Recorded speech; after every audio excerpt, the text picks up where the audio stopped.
I'm Dr. Sarah Petrich, and we're back to talk about the zone of apposition breathing that I talked about in a couple other videos previously. And first of all, we got to know what the zone of apposition is.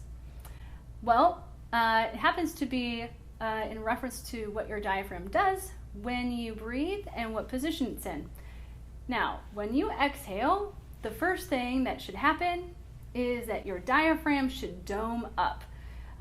Kind of like a parachute. If you've ever, when you were a kid, played with that big parachute in gym class, and all the kids were around the edges of it and pulled it down as the diaphragm parachuted up. Yes, I said the diaphragm. The parachute parachuted up. That's what your diaphragm should do on exhalation.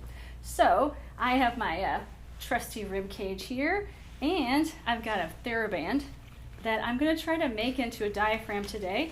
We'll see how it goes. So if your diaphragm here, okay, attaches, and it better attach to the inside of your rib cage, but also it attaches to your spine. Not this high up, it actually attaches down lower. I just don't have that much segments to show you. But it generally is here.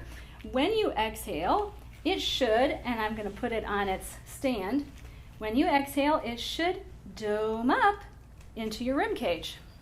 And as you can see, as the diaphragm domes up, we don't have as much air in your lungs. Now, you don't actually get all the air out of your lungs at any one time, so it'd be much more like this. I just can't demonstrate it perfectly. But when you exhale, just to reiterate, your diaphragm domes up into that cavity and the air expels out. Now this is actually when the muscle is at rest or it's relaxing. This is really important because any muscle is going to be much more efficient and better at contracting if you start it in a more relaxed position. You wouldn't go to the gym and decide you're going to work out a bicep and you're like, I'm going to start with my muscle contracted like this and then tense it up more. That would be kind of ridiculous.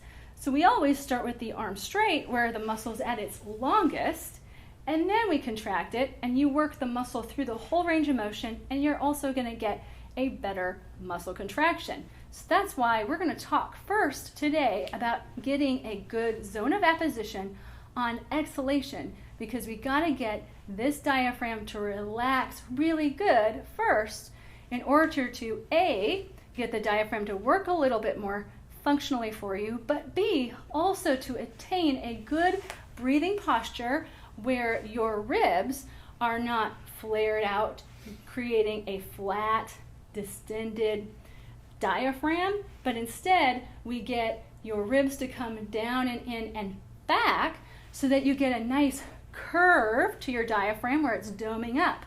So here's the tagline: you want curvy diaphragms and not flat diaphragms on your exhale. Now, how we do that is going to be really important.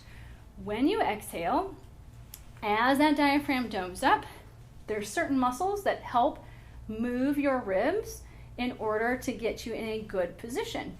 And those muscles should be your abs. In fact, everybody thinks first abs are important for spine stability, core stability, and strength. It is good for posture. It is good for posture. But first, you want your abs to work good for good breathing posture. And then you can work on your abs for strength and stability and all of the other fun things. But abs for breathing first. So, how do we change your breathing, and how do we get this zone of apposition where this diaphragm domes up and has more fibers up against the rib cage so that we get more air out and a more relaxed diaphragm to function for us when we eventually inhale and try to contract it. So let's do some things to change that pattern. The first thing that you can work on is to work on a breath pattern, which is more like triangle breathing, where you exhale completely and then hold your breath. And I usually like to tell people, especially if you're not comfortable holding your breath out for very long, try to exhale and hold your breath as calmly as possible, knowing that you can breathe in at any time because you have control over that. That calmness is really important so that you also allow your rib cage to move as you exhale and let those ribs swing back. In another video that we talked about, if you think of the rib cage as the shape of a bell, when you exhale, you want that bell to kind of swing backwards, and that's going to get these ribs tucked in a little bit more, and these ribs in the back will elevate up. And actually, since the diaphragm happens to connect to the spine, the diaphragm will actually dome up and pull up on the spine and help you decompress your back. So, hey, you can even help the length and space between your vertebral bodies for good spine health just with good breathing. Now, that's one thing you can do. So breathe with an exhale, then hold your breath out for as long as you comfortably, without panicking, can, and then you inhale. So that's number one. Number two, I mentioned that when we exhale, these ribs go down in and back. Your abdominals help do that. Now, there are several people that work way too hard and they don't know how to use their abdominals effectively and efficiently, and they tend to grip and use them or misuse them in a dysfunctional way. So I'm very hesitant to cue abdominals and engaging abdominals for breathing. Instead, I like to use what I call abdominal buddies. These are muscles that are not abs, but they could be an arm muscle, like a shoulder muscle, or a leg muscle to help engage the right muscles around your torso to actually promote more ab work so that you don't even have to think about it too much. You accidentally get abs to fire. And then there's one other thing that we can do, and we're going to do that as well in a minute. But you can also do some breathing proprioceptive tricks.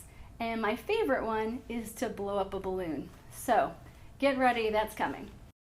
Thanks everybody for watching, and I want to do an extra special thanks to Oxygen Plus. I hope you learned something. And if you'd like to find me, you can find me at sarahpetrich.com, sarahpetrich.com. Or if you want to learn more about Oxygen Plus, you can find them at oxygenplus.com.